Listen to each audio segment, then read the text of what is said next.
Hi friends, welcome to ತನುಸ್ವಾಮಿ ಅಡುಗೆ. ಇವತ್ತಿನ ದಿನ ತುಂಬ ಸುಲಭವಾಗಿ ಮನೆಯಲ್ಲಿ ಸಿಗುವಂಥ ಸಾಮಗ್ರಿಗಳನ್ನ ಬಳಸ್ಕೊಂಡು ಐಸ್ ಕ್ಯಾಂಡಿ ಹೇಗೆ ಮಾಡೋದು ತೋರಿಸ್ತಾ ಇದ್ದೀನಿ. ಅದು ಕೂಡ ಹಾಲು ಐಸು. ಬನ್ನಿ ಹೇಗೆ ಮಾಡೋದು ಅಂತ ನೋಡೋಣ. ತುಂಬ ಈಸಿ, ಖಂಡಿತ ನೀವು ಕೂಡ ನೋಡಾದ್ಮೇಲೆ ಮಾಡಿಕೊಡಿ, ಮಕ್ಕಳಿಗೆ ತುಂಬ ಇಷ್ಟ ಆಗುತ್ತೆ.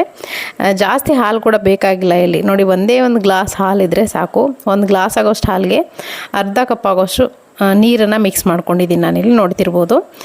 ಇದನ್ನು ಗ್ಯಾಸ್ ಫ್ಲೇಮ್ ಮೇಲೆ ಇಡ್ತಾ ಇದ್ದೀನಿ. ಇದನ್ನು ಒಂದೆರಡು ಕುದಿಸ್ಬೇಕು. ಹಾಲನ್ನು ಚೆನ್ನಾಗಿ ಕುದಿ ಬರ್ತಾ ಇದೆ ಅನ್ನೋವಾಗ ಉಳಿದಿರೋಂಥ ಏನೇನು ಇಂಗ್ರೀಡಿಯೆಂಟ್ಸ್ ಹಾಕಬೇಕು ಅನ್ನೋದನ್ನ ನಾನು ನೆಕ್ಸ್ಟ್ ಹೇಳ್ತಾ ಹೋಗ್ತೀನಿ. ವೀಡಿಯೋನ ಕೊನೆವರೆಗೂ ನೋಡಿ. ಇನ್ನೂ ಯಾರು ನಮ್ಮ ಚಾನಲ್ಗೆ ಸಬ್ಸ್ಕ್ರೈಬ್ ಮಾಡ್ಕೊಳ್ಳಾರ್ದೇ ನೋಡ್ತಿದ್ರು, ದಯವಿಟ್ಟು ಸಬ್ಸ್ಕ್ರೈಬ್ ಮಾಡಿಕೊಂಡು ವೀಡಿಯೋಸ್ನ ನೋಡಿ. ನಾನು ಹಾಕುವಂಥ ಪ್ರತಿಯೊಂದು ವೀಡಿಯೋ ನೋಟಿಫಿಕೇಷನ್ ಕೂಡ ನಿಮಗೆ ಮೊದಲು ಬರುತ್ತೆ.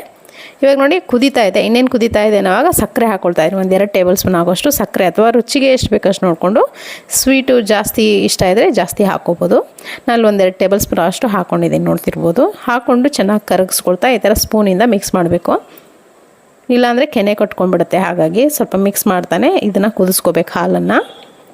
ಹಾಲು ಪೂರ್ತಿ ಗಟ್ಟಿಯಾಗಿ ಇರಬೇಕಂತೇನಿಲ್ಲ. ಒಂದು ಕಪ್ ಆಗೋಷ್ಟು ಹಾಲಿದ್ರೆ ಒಂದು ಕಪ್ ಆಗೋಷ್ಟು ನೀರು ಕೂಡ ಸೇರಿಸ್ಕೊಂಡು ಮಾಡ್ಕೋಬೋದು. ಇವಾಗ ನೋಡಿ, ಬಾದಾಮಿ ಮಿಕ್ಸು ಎಲ್ಲರ ಮನೇಲೂ ಇದ್ದೇ ಇರುತ್ತೆ ಅವೈಲೇಬಲ್. ಇಲ್ಲ ಅಂದರೆ ಒಂದು ಪ್ಯಾಕೆಟ್ ತಂದುಕೊಂಡ್ರೆ ಆಯಿತು. ಒಂದು 5 ರೂಪಾಯಿದು ಪ್ಯಾಕೆಟ್ ಇದು ನೋಡಿ. 5 ರೂಪೀಸ್ ಪ್ಯಾಕೆಟ್ ಬಾದಾಮಿ ಮಿಕ್ಸನ್ನು ಕುದೀತಾ ಇರೋಂಥ ಹಾಲಿಗೆ ಹಾಕ್ಕೊಳ್ತಾ ಇದ್ದೀನಿ. ಹಾಕ್ಕೊಂಡು ಅದು ಕೂಡ ಅಷ್ಟೇ ಚೆನ್ನಾಗಿ ಒಂದು ಕುದಿ ಬರಬೇಕು. ಅಲ್ಲಿವರೆಗೂ ಇದನ್ನು ಚೆನ್ನಾಗಿ ಕುದಿಸ್ಕೋಬೇಕು. ಸ್ವಲ್ಪ ಗಟ್ಟಿ ಬರುತ್ತೆ ಆವಾಗ ಬಾದಾಮಿ ಮಿಕ್ಸ್ ಹಾಕಾದ್ಮೇಲೆ. ಅಥವಾ ನಿಮ್ಮ ಹತ್ರ ಬಾದಾಮಿ ಮಿಕ್ಸ್ ಇಲ್ಲ, ಅವೈಲೇಬಲ್ ಇಲ್ಲ ಅಂತ ಹೇಳಿದ್ರೆ ನೀವೇನು ಹಾಕ್ಕೋಬೋದು ಅಂದರೆ ಕಾರ್ನ್ಫ್ಲೋರ್ನ ಹಾಕ್ಕೋಬೋದು. ಒಂದು ಸ್ಪೂನ್ ಆಗೋಷ್ಟು ಕಾರ್ನ್ಫ್ಲೋರ್ನ ನೀರಲ್ಲಿ ಕಲಿಸ್ಕೊಂಡು ಹಾಕ್ಕೊಂಡು, ಅದಾದಮೇಲೆ ಅದಕ್ಕೆ ಒಂದು ಸ್ವಲ್ಪ ಏಲಕ್ಕಿ ಪೌಡ್ರನ್ನ ಹಾಕ್ಕೊಂಡ್ರೆ ಆಯಿತು. ನಾನು ಏಲಕ್ಕಿ ಪೌಡ್ರ್ ಹಾಕ್ಕೊಳ್ತಾ ಇಲ್ಲ ಇದಕ್ಕೆ, ಯಾಕಂದರೆ ಬಾದಾಮಿ ಮಿಕ್ಸಲ್ಲೇ ಏಲಕ್ಕಿ ಪೌಡ್ರ್ ಮಿಕ್ಸ್ ಇರುತ್ತೆ. ಹಾಗಾಗಿ ಹಾಕ್ಕೊಳ್ತಾ ಇಲ್ಲ. ಜಸ್ಟ್ ನೋಡಿ, ಒಂದು ಕುದಿ ಬಂದಾದಮೇಲೆ ಗ್ಯಾಸ್ ಫ್ಲೇಮ್ನ ಆಫ್ ಮಾಡ್ಕೊಂಡಿದ್ದೀನಿ. ಇದನ್ನು ಪೂರ್ತಿ ತಣ್ಣಗೆ ಮಾಡಬೇಕು. ಹಾಲನ್ನು ಪೂರ್ತಿ ತಣ್ಣಗಾದಮೇಲೆ ನೆಕ್ಸ್ಟ್ ಪ್ರೊಸೀಜರ್ ನೋಡ್ತಿರ್ಬೋದು. ಇಲ್ಲಿ ಇದನ್ನು ಪೂರ್ತಿ ತಣ್ಣಗೆ ಹಾಕ್ಬಿಡ್ತೀನಿ. ತಣ್ಣಗಾದಮೇಲೆ ಇವಾಗ ನೋಡಿ, ಪೂರ್ತಿ ತಣ್ಣಗಾಗಿದೆ ಹಾಲು. ಒಂದ್ಸತಿ ಚೆನ್ನಾಗಿ ಸ್ಪೂನಿಂದ ಮಿಕ್ಸ್ ಮಾಡ್ಕೊಳ್ಳಿ. ಯಾಕಂದರೆ ಕೆನೆ ಕಟ್ಕೊಂಡಿರುತ್ತಲ್ಲ, ಅದು ಕೂಡ ಮಿಕ್ಸ್ ಆಗಬೇಕು ಚೆನ್ನಾಗಿ. ಒಂದು ಕಡೆ ಕೆನೆ ಉಳಿದು ಒಂದು ಕಡೆ ಹಾಲು ಗಟ್ಟಿಯಾಗಿರೋದು ಸರಿಯಾಗಲ್ಲ. ಹಾಗಾಗಿ ಚೆನ್ನಾಗಿ ಮಿಕ್ಸ್ ಮಾಡಿಕೊಂಡು ನಾನಿಲ್ಲಿ ಐಸ್ ಕ್ರೀಮ್ ಮೋಲ್ಡನ್ನು ತೊಗೊಂಡಿದ್ದೀನಿ. ಐಸ್ ಮೋಲ್ಡ್ ಇರುತ್ತಲ್ಲ, ಕ್ಯಾಂಡಿ ಮೋಲ್ಡು, ಅದನ್ನು ತೊಗೊಂಡಿದ್ದೀನಿ. ಸೊ ನೋಡಿ, ಇದರಲ್ಲಿ ಅಟ್ ಎ ಟೈಮ್ ಒಂದು 4 ಕ್ಯಾಂಡಿ ರೆಡಿ ಆಗುತ್ತೆ. ಈ ಥರ ಕ್ಯಾಂಡಿ ಮೋಲ್ಡು ಮತ್ತು ಲಿಡ್ಡು ಕೂಡ ಇದೆ ಇದಕ್ಕೆ ತಣ್ಣಗಾಗಿರುವಂಥ ಈ ಕ್ಯಾಂಡಿ ಮಿಕ್ಸ್ ಏನಿದೆ ನೋಡಿ, ಹಾಲು ಐಸ್ ಕ್ರೀಮ್ನ ಮಿಕ್ಸ್ ಏನಿದೆ ಅದನ್ನು ಹಾಕ್ಕೊಳ್ತಾ ಇದ್ದೀನಿ. ಫುಲ್ ಹಾಕ್ಕೊಳ್ಳಿ. ಮೌಲ್ಡ್ ಎಷ್ಟಿದೆಯೋ ಅಷ್ಟು ಪೂರ್ತಿ ಹಾಕ್ಕೋಬೇಕು. ಯಾಕಂದರೆ ಲಿಡ್ ಏನಿರುತ್ತಲ್ಲ, ಲಿಡ್ಗೆ ಅಂಟ್ಕೊಂಡು ಒಂದು ಸ್ಟಿಕ್ ಇರುತ್ತೆ, ಅದಕ್ಕೆ ಅಂಟ್ಕೋಬೇಕಂದ್ರೆ ಫುಲ್ ಹಾಕ್ಕೋಬೇಕಾಗತ್ತೆ. ನೋಡಿ, ಈ ಥರ ನೋಡಿ ಫುಲ್ ಹಾಕ್ಕೊಂಡಿದ್ದೀನಿ ನಾನು. ಇವಾಗ ಲಿಡ್ ಏನಿದೆ ನೋಡಿ, ಲಿಡ್ಡನ್ನು ಹಾಕ್ಕೊಳ್ತಾ ಇದ್ದೀನಿ. ಲಿಡ್ಡು ನೋಡಿ, ಈ ಥರ ಎಲ್ಲ ಲಿಡ್ಸನ್ನು ನೀವು ಗಟ್ಟಿಯಾಗಿ ಹಾಕಿದ್ರೆ ಆಯಿತು. ಗಟ್ಟಿಯಾಗಿ ಕೂತ್ಕೊಳ್ಳಿಲ್ಲ ಅಂದರೆ ಒಂದು ರಬ್ಬರ್ ಬ್ಯಾಂಡ್ ಹಾಕಿದ್ರೆ ಆಯಿತು. ನೋಡಿ, ಅದು ಸ್ಟ್ರೇಟಾಗಿ ಇಡೋದ್ರಿಂದ ಏನು ತೊಂದರೆ ಇಲ್ಲ. ಇದನ್ನು ಡೈರೆಕ್ಟಾಗಿ ಹೋಗಿ ಫ್ರೀಝರಲ್ಲಿ ಒಂದು 5 ರಿಂದ 8 ಗಂಟೆ ಇಟ್ಟರೆ ಆಯಿತು. ನಿಮಗೆ ರುಚಿಯಾದಂಥ ಹಾಲು ಐಸ್ ರೆಡಿ ಆಗುತ್ತೆ. ಚಿಕ್ಕವರಿದ್ದಾಗ ಮನೆ ಹತ್ರ ಹಾಲು ಐಸ್ ಅಂತ ಬರ್ತಿತ್ತು. ಅವಾಗ 2 ರೂಪೀಸ್ ಕೊಟ್ಟರೆ ಬಂದುಬಿಡ್ತಿತ್ತು. ಇವಾಗ ಏನಿಲ್ಲ, ಇವಾಗ 10 ರೂಪೀಸ್ ಇದ್ದರೂ ಐಸ್ ಕ್ರೀಮ್ ಬರೋಲ್ಲ ತಿನ್ನೋಕ್ಕೆ. ಅದಕ್ಕಾಗಿ ಮನೆಯಲ್ಲೇ ಈ ಥರ ಸುಲಭವಾಗಿ ಮನೇಲಿ ಮಾಡ್ಕೊಳ್ಳಿ, ಮಕ್ಕಳಿಗೆ ತುಂಬ ಇಷ್ಟ ಆಗುತ್ತೆ. ಇವಾಗ ನೋಡಿ, ಒಂದು 6 ರಿಂದ 8 ತಾಸು ಇಟ್ಟಿದ್ದೆ, ಫ್ರೀಝರಿಂದ ತೆಗೆದಿದ್ದೀನಿ. ತೆಗೆದ ತಕ್ಷಣ ತೆಗಿಯೋಕೆ ಹೋದರೆ ಬರಲ್ಲ. ಈ ಥರ ನೋಡಿ, ಕೆಳಗಡೆ ಬಾಕ್ಸ್ ಕೊಟ್ಟಿರ್ತಾರೆ ಐಸಲ್ಲಿ, ಅದರಲ್ಲಿ ಸ್ವಲ್ಪ ನೀರು ಹಾಕ್ಕೊಂಡು ಕ್ಯಾಂಡಿ ಮೋಲ್ಡನ್ನು ಇಡಬೇಕು. ಸ್ವಲ್ಪ ಹೊತ್ತು ಇಟ್ಟು ತೆಗೆದಾದ್ಮೇಲೆ ಈಸಿಯಾಗಿ ಬಂದುಬಿಡುತ್ತೆ ನಿಮಗೆ ಕ್ಯಾಂಡಿ. ಇವಾಗ ನೋಡ್ತಿರ್ಬೋದು, ಹಾಲು ಐಸ್ ಕ್ರೀಮ್ ರೆಡಿಯಾಗಿದೆ. ತುಂಬ ಟೇಸ್ಟಿಯಾಗಿರುತ್ತೆ. ಚಿಕ್ಕ ವಯಸ್ಸಿದ್ದಾಗ ನಾವು ಹೊರಗಡೆ ತೊಗೊಂಡು ತಿಂತಿದ್ದಿಲ್ಲ, ಅದೇ ಟೇಸ್ಟ್ ಮನೆಯಲ್ಲೇ ಮಾಡ್ಕೋಬೋದು. ಖಂಡಿತ ನೀವು ಕೂಡ ಮನೆಯಲ್ಲೇ ನಿಮ್ಮ ಮಕ್ಕಳಿಗೆ ಮಾಡಿಕೊಡಿ, ನೀವು ಕೂಡ ಎಂಜಾಯ್ ಮಾಡಿ. ಈ ಸಮ್ಮರ್ಗೆ ಎಷ್ಟು ಐಸ್ ಕ್ರೀಮ್ ತಿಂದರೂ, ಎಷ್ಟು ಕೂಲಾಗಿರೋ ತಿಂದರೂ ಸಾಕಾಗಲ್ಲ. ಪ್ರತಿದಿನ ಒಂದೊಂದು ವೆರೈಟಿ ಆಫ್ ಐಸ್ ಕ್ರೀಮನ್ನು ಮಾಡಿಕೊಡಿ. ನಾನು ಕೂಡ ತೋರಿಸ್ತಾ ಇದ್ದೀನಿ. ಈ ರೆಸಿಪಿ ಇಷ್ಟ ಇದ್ದರೆ ಲೈಕ್ ಮಾಡಿ. ಹಾಯ್ ಫ್ರೆಂಡ್ಸ್, ವೆಲ್ಕಮ್ ಟು ತನುಸ್ವಾಮಿ ಅಡುಗೆ. ಇವತ್ತಿನ ದಿನ ಬೇಸಿಗೆ ಕಾಲಕ್ಕೆ ಸರಿ ಹೊಂದುವಂಥ ಒಂದು ಐಸ್ ಕ್ಯಾಂಡಿ ನಾನು ತೋರಿಸ್ತಾ ಇದ್ದೀನಿ. ತುಂಬ ಚೆನ್ನಾಗಿರುತ್ತೆ. ಖಂಡಿತ ನೀವು ಕೂಡ ನಿಮ್ಮ ಮಕ್ಕಳಿಗೆ ಮಾಡಿಕೊಡಿ, ಖುಷಿಪಟ್ಟು ತಿಂತಾರೆ.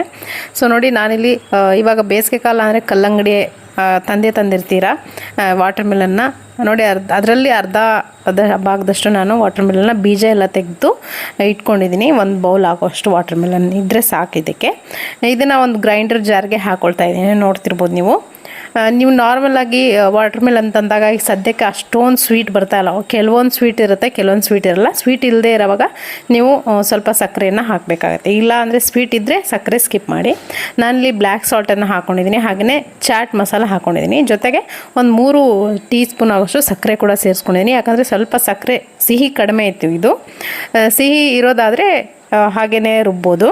ನೋಡಿ, ಇದನ್ನು ಫೈನಾಗಿ ರುಬ್ಕೊಂಬರ್ತೀನಿ. ನೋಡ್ತಿರ್ಬೋದು, ಸ್ವಲ್ಪ ನೀರನ್ನು ಹಾಕ್ಕೊಂಡು ರುಬ್ಕೊಂಡ್ರೆ ಪೂರ್ತಿ ಜ್ಯೂಸ್ ಆಗಿ ಜ್ಯೂಸ್ ಬರುತ್ತೆ ನಮಗೆ ವಾಟರ್ ಮೆಲನ್ದು. ಇವಾಗ ನೋಡಿ ಅದನ್ನು ಒಂದು ಸ್ಟ್ರೈನರ್ಗೆ ಹಾಕ್ಕೊಂಡು ಸೋಸ್ಕೊಳ್ತಾ ಇದ್ದೀನಿ. ಪ್ಯೂರ್ ಜ್ಯೂಸ್ ಇದ್ದರೆ ಸಾಕು.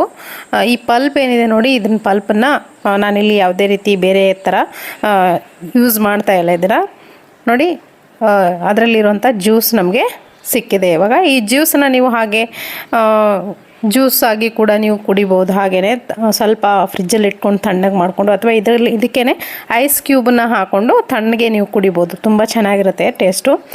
ನಾನಿಲ್ಲಿ 2 in 1 ರೆಸಿಪಿಯನ್ನು ತೋರಿಸ್ತಾ ಇರೋದ್ರಿಂದ ಜ್ಯೂಸು ಮತ್ತು ಕ್ಯಾಂಡಿ ಎರಡೂ ಕೂಡ ಆಗುತ್ತೆ. ಇವಾಗ ನೋಡಿ ನೆನೆಸಿಟ್ಟಂಥ ಸಬ್ಜಾ ಬೀಜ ಕೂಡ ಹಾಕ್ಕೊಂಡಿದ್ದೀನಿ 1 ಸ್ಪೂನ್ ಆಗೋಷ್ಟು. ಹಾಗೆ ಪುದೀನ ಹಾಕ್ಕೊಂಡು ಇದನ್ನು ಫ್ರೆಶ್ ಆಗಿ ಮಧ್ಯಾಹ್ನ ಹೊತ್ತಲ್ಲಿ ಬೇಸಿಗೆ ಕಾಲದಲ್ಲಿ ಸರ್ವ್ ಮಾಡಿದರೆ ಮಕ್ಳಿಗೂ ಇಷ್ಟ ಆಗುತ್ತೆ, ದೊಡ್ಡವ್ರಿಗೂ ಇಷ್ಟ ಆಗುತ್ತೆ. ಇವಾಗ ಅದೇ ಜ್ಯೂಸ್ ಇನ್ನೊಂದು ಸ್ವಲ್ಪ ಮಿಕ್ಕಿರುತ್ತಲ್ಲ, ಅದನ್ನು ನಾನಿಲ್ಲಿ ಮಕ್ಕಳಿಗೋಸ್ಕರ ಕ್ಯಾಂಡಿ ಮಾಡ್ತಾಯಿದ್ದೀನಿ. ನೋಡ್ತಿರ್ಬೋದು ಕ್ಯಾಂಡಿ ಮೌಲ್ಡ್ಸು ಈ ಥರ ಸಿಗುತ್ತೆ ನಿಮಗೆ ಮಾರ್ಕೆಟಲ್ಲಿ. ಕೇಳಿ ನೀವು ತೊಗೋಬೋದು, ಅಥವಾ ನೀವು ಸೂಪರ್ ಮಾರ್ಕೆಟ್ಗೆಲ್ಲ ಹೋಗಿರ್ತಿಲ್ಲ ಶಾಪಿಂಗ್ಗೆ, ಅಲ್ಲಿ ಇದ್ದೇ ಇರುತ್ತೆ, ಅಲ್ಲಿ ನೀವು ತೊಗೊಂಬರ್ಬೋದು. ಏನೂ ಇಲ್ಲ ಅಂದರೆ ಗ್ಲಾಸ್ ಇರುತ್ತಲ್ಲ, ಟೀ ಕಾಫಿ ಕುಡಿಯೋ ಕಪ್ ಇರುತ್ತಲ್ಲ, ಅದರಲ್ಲೂ ಕೂಡ ನೀವು ಈ ಥರ ಹಾಕೋಬೋದು. ನೋಡಿ ಕ್ಯಾಂಡಿ ಬೌಲ್ಡ್ ಇತ್ತು ನನ್ನ ಹತ್ರ, ಒಂದೊಂದೇ ಸೌಟು ಹಾಕ್ಕೊಳ್ತಾ ಇದ್ದೀನಿ. ನೋಡ್ತಿರ್ಬೋದು ಈ ಥರ ಹಾಕ್ಕೊಂಡು ನೋಡಿ ಎಷ್ಟು ಚೆನ್ನಾಗಿದೆ ಶೇಪ್ಗಳು. ಒಂದೊಂದು ಶೇಪ್ ಇದೆ. ಮ್ಯಾಂಗೋ, ಸ್ಟ್ರಾಬೆರಿ ಎಲ್ಲ ಶೇಪ್ಗಳು ಇದೆ, ತುಂಬ ಚೆನ್ನಾಗಿದೆ. ಸೊ ಇವಾಗ ನಾನಿಲ್ಲಿ ಮೌಲ್ಡಲ್ಲಿ ಹಾಕಿ ಸೆಟ್ ಮಾಡಿದ್ದೀನಿ. ಮೇಲ್ಗಡೆ ಈ ಥರ ಲಿಡ್ಡು ಕೊಟ್ಟಿದ್ದಾರೆ. ಲಿಡ್ಡನ್ನು ಹಾಕಿ ತುಂಬ ಈಸಿಯಾಗಿ ನೀವು ಇದನ್ನು ಸೆಟ್ ಮಾಡಿಬಿಡೋದು. ಫ್ರಿಜ್ಜಲ್ಲಿ ಹೋಗಿ ಡೈರೆಕ್ಟಾಗಿ ಫ್ರೀಝರಲ್ಲಿ ಇಟ್ಬಿಟ್ರೆ ಒಂದು 5 ರಿಂದ 7 ಗಂಟೆ ಒಳಗಡೆ ನಮಗೆ ಐಸ್ ಕ್ಯಾಂಡಿ ರೆಡಿಯಾಗಿ ಆಗುತ್ತೆ. ಮಕ್ಕಳಿಗಂತೂ ತುಂಬಾ ಇಷ್ಟ ಆಗುತ್ತೆ. ಖಂಡಿತ ನೀವು ಕೂಡ ಇದೇ ಥರ ಮಾಡಿಕೊಡಿ. ಎಲ್ಲ ಹಣ್ಣುಗಳದ್ದು ಮಾಡಿಕೊಡಿ, ತುಂಬ ಚೆನ್ನಾಗಿರುತ್ತೆ ಟೇಸ್ಟು. ಪ್ರತಿಯೊಂದು ಹಣ್ಣನ್ನು ಕೂಡ ಈ ಥರ ಮಾಡ್ಬೋದು. ಜ್ಯೂಸನ್ನು ತೆಗೆದು ನೋಡಿ ಈ ಥರ ಓಪನ್ ಮಾಡಿದರೆ ತುಂಬ ಈಸಿಯಾಗಿ ಬಂದುಬಿಡುತ್ತೆ. ಈಗ ನೋಡ್ತಿರ್ಬೋದು ಇದು ಕೂಡ ಸ್ಟ್ರಾಬೆರಿ ಶೇಪೇ ಇದು ಕೂಡ, ಬಟ್ ಶೇಪ್ ಮಾತ್ರ ಟ್ರಯಾಂಗಲಲ್ಲಿದೆ. ಆಮೇಲೆ ನೆಕ್ಸ್ಟ್ ಇದೇನಿದೆ ನೋಡಿ, ಇದು ಕೂಡ ಸ್ಟ್ರಾಬೆರಿನೇ. ನೋಡ್ತಿದ್ರೇ ಎಷ್ಟು ಖುಷಿ ಆಗುತ್ತೆ ಅಂದರೆ, ಮಕ್ಕಳಿಗೆ ಎಷ್ಟು ಖುಷಿ ಆಗಬಾರ್ದು, ನಮಗೆ ಎಷ್ಟು ಖುಷಿ ಆಗುತ್ತೆ ಅಂದರೆ ಖಂಡಿತ ನೀವು ಕೂಡ ನಿಮ್ಮಲ್ಲಿ ಇದೇ ಥರ ಮಾಡಿಕೊಡಿ. ಇವಾಗ ನೋಡ್ತಿರ್ಬೋದು ವಾಟರ್ ಮೆಲನ್ ಕ್ಯಾಂಡಿ ರೆಡಿಯಾಗಿದೆ. ತುಂಬ ಟೇಸ್ಟಿಯಾಗಿರುತ್ತೆ, ಹಾಗೆಯೇ ಈಸಿಯಾಗಿ ಕೂಡ ಮಾಡ್ಬೋದು. ಇವಾಗ ಬೇಸಿಗೆ ಕಾಲದಲ್ಲಿ ಪ್ರತಿದಿನ ಮಕ್ಕಳು ಐಸ್ಗಳನ್ನು ಕೇಳ್ತಾರೆ, ಅಥವಾ ಏನಾದರೂ ತಣ್ಣಗೆ ಫ್ರಿಜ್ಜಲ್ಲಿ ತೆಗೆದು ತಿಂತಿರ್ತಾರೆ. ನೀವೇ ಈ ಥರ ಮನೇಲಿ ಮಾಡಿದ್ರೆ ತುಂಬ ಖುಷಿಯಾಗಿ ತಿಂತಾರೆ. ಸೊ ಇವತ್ತಿನ ರೆಸಿಪಿ ಇಷ್ಟ ಆಗಿದ್ರೆ ಲೈಕ್ ಮಾಡಿ. ಹೊರಗಡೆ ಸಿಕ್ಕಾಪಟ್ಟೆ ಬಿಸಿಲು, ಮಕ್ಕಳು ಕೂಡ ಇವಾಗ ರಜೆ ಅಂತ ಮನೆಯಲ್ಲೇ ಇರ್ತಾರೆ. ಪದೇ ಪದೇ ಫ್ರಿಜ್ಜನ್ನು ಓಪನ್ ಮಾಡಿ ಐಸ್ ಕ್ಯೂಬ್ಗಳನ್ನು ತಿಂತಾ ಇರ್ತಾರೆ, ನೀರು ಕುಡಿತಾ ಇರ್ತಾರೆ. ಅದ್ರ ಬದಲು ನಾವೇ ಈ ಥರ ಐಸ್ ಕ್ರೀಮನ್ನು ಮನೆಯಲ್ಲಿ ಮಾಡಿಟ್ರೆ ತುಂಬಾ ಒಳ್ಳೆಯದು. ಆವಾಗ ಹೆಲ್ದಿಯಾಗಿ ಕೂಡ ಇರುತ್ತೆ, ತಣ್ಣಗೆ ಕೂಡ ಆಗುತ್ತೆ, ಅವ್ರಿಗೂ ಕೂಡ ಖುಷಿ ಆಗುತ್ತೆ. ಬನ್ನಿ ತರ್ಬೂಜದಿಂದ ನಾನಿಲ್ಲಿ ಐಸ್ ಕ್ರೀಮ್ ಹೇಗೆ ಮಾಡೋದು ಅಂತ ತೋರಿಸ್ತಾ ಇದ್ದೀನಿ. ನೋಡಿ ಒಂದು ತರ್ಬೂಜನ ತೊಗೊಂಡಿದ್ದೀನಿ, ಕಟ್ ಮಾಡ್ಕೊಳ್ತಾ ಇದ್ದೀನಿ. ನೋಡಿ ಎಡ್ಜಿಗೆ ಸ್ವಲ್ಪನೇ ಜಾಗ ಬಿಟ್ಟು ಕಟ್ ಮಾಡ್ಕೊಳ್ತಾ ಇದ್ದೀನಿ. ಈ ಒಳಗಡೆ ಇರೋಂಥ ಬೀಜನ ಸ್ಪೂನಿನ ಸಹಾಯದಿಂದ ಎಲ್ಲ ತೆಗೆದುಬಿಡಿ.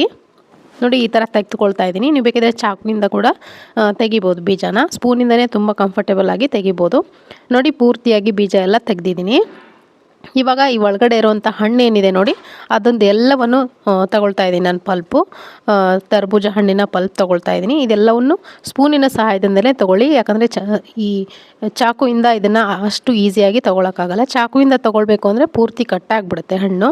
ನಾನಿಲ್ಲಿ ಹಣ್ಣು ಒಳಗಡೆನೇ ಐಸ್ ಕ್ರೀಮನ್ನು ಮಾಡ್ತಿರೋದ್ರಿಂದ ಸ್ವಲ್ಪ ನಿಧಾನವಾಗಿ ಸ್ಪೂನಿಂದನೇ ಇದರ ಪಲ್ಪನ್ನು ತೆಗೆದುಕೊಳ್ತಾ ಇದ್ದೀನಿ. ನೋಡ್ತಿರ್ಬೋದು ಈ ಥರ ನಿಧಾನವಾಗಿ ತೆಗೆದ್ರೆ ಆರಾಮಾಗಿ ನೀವು ತೆಗಿಬೋದು, ಏನು ತೊಂದರೆ ಇಲ್ಲ. ಪೂರ್ತಿ ಹಣ್ಣಾಗಿರುವಂಥ ತರಬೂಜ ಇರುತ್ತಲ್ಲ, ಅದನ್ನು ಬಳಸಿ ಮಾಡಿ, ತುಂಬ ಚೆನ್ನಾಗಾಗುತ್ತೆ ಐಸ್ ಕ್ರೀಮು.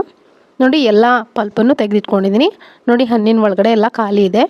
ಇದನ್ನು ನಾನು ಐಸ್ ಕ್ರೀಮ್ ಮಾಡಲಿಕ್ಕೆ ಬಳಸ್ತೀನಿ. ಇದನ್ನು ಸೈಡಲ್ಲಿ ಎತ್ತಿಟ್ಕೊಳ್ಳೋಣ.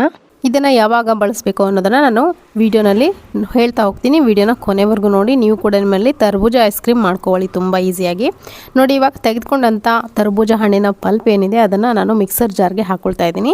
ಹಾಗೆಯೇ ಇದಕ್ಕೆ 1 ಕಪ್ ಆಗೋಷ್ಟು ಅಥವಾ ಒಂದು 4 ರಿಂದ 5 ಟೇಬಲ್ ಸ್ಪೂನ್ ಆಗೋಷ್ಟು ಸಕ್ಕರೆಯನ್ನು ಹಾಕ್ಕೊಳ್ತಾ ಇದ್ದೀನಿ. ಜೊತೆಗೆ ಫ್ರೆಶ್ ಕ್ರೀಮನ್ನು ಹಾಕ್ಕೊಳ್ತಾ ಇದ್ದೀನಿ. ಒಂದು ಅರ್ಧ ಕಪ್ ಆಗೋಷ್ಟು ಅಥವಾ 4 ಟೇಬಲ್ ಸ್ಪೂನ್ ಆಗೋಷ್ಟು ಫ್ರೆಶ್ ಕ್ರೀಮನ್ನು ಹಾಕ್ಕೊಳ್ತಾ ಇದ್ದೀನಿ.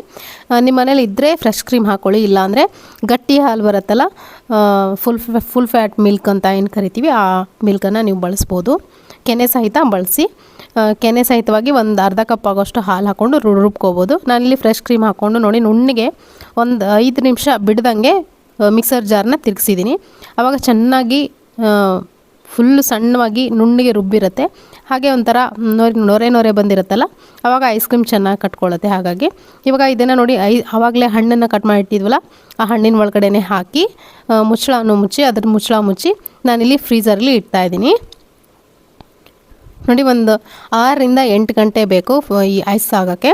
ಅದಾದಮೇಲೆ ನಾನು ನಿಮಗೆ ಮತ್ತೆ ತೆಗೆದು ತೋರಿಸ್ತೀನಿ ಹೇಗಾಗಿತ್ತು ಐಸ್ ಕ್ರೀಮ್ ಅಂತ. ತುಂಬ ಚೆನ್ನಾಗಿರುತ್ತೆ, ಮಕ್ಕಳಿಗಂತೂ ತುಂಬ ಇಷ್ಟ ಆಗುತ್ತೆ.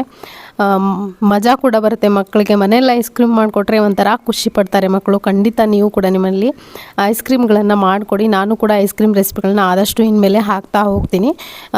ಇನ್ನು ಯಾರ್ಯಾರು ನಮ್ಮ ಚಾನಲ್ಗೆ ಸಬ್ಸ್ಕ್ರೈಬ್ ಮಾಡ್ಕೊಳ್ಳೋದನ್ನು ನೋಡ್ತಿದ್ದೀರಾ, ಸಬ್ಸ್ಕ್ರೈಬ್ ಮಾಡ್ಕೊಳ್ಳಿ. ನಾನು ಹಾಕುವಂಥ ಪ್ರತಿಯೊಂದು ವೀಡಿಯೋ ನೋಟಿಫಿಕೇಷನ್ ಕೂಡ ನಿಮ್ಗೆ ಬರುತ್ತೆ.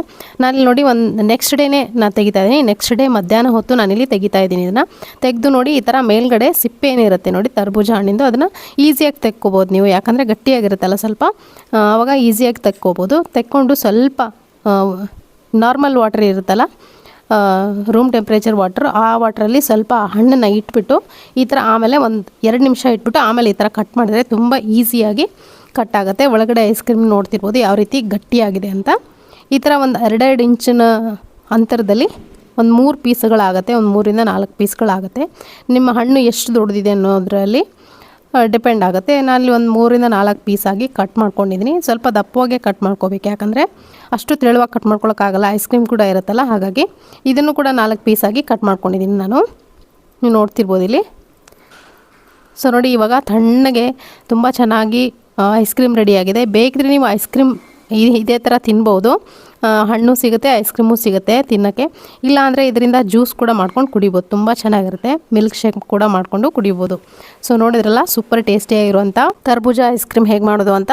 ಸೊ ಇವತ್ತಿನ ರೆಸಿಪಿ ಇಷ್ಟ ಆಗಿದ್ರೆ ಒಂದು ಲೈಕ್ ಮಾಡಿ. ಮತ್ತೆ ಸಿಗ್ತೀನಿ ಮತ್ತೊಂದು ರೆಸಿಪಿಯೊಂದಿಗೆ. Thank you.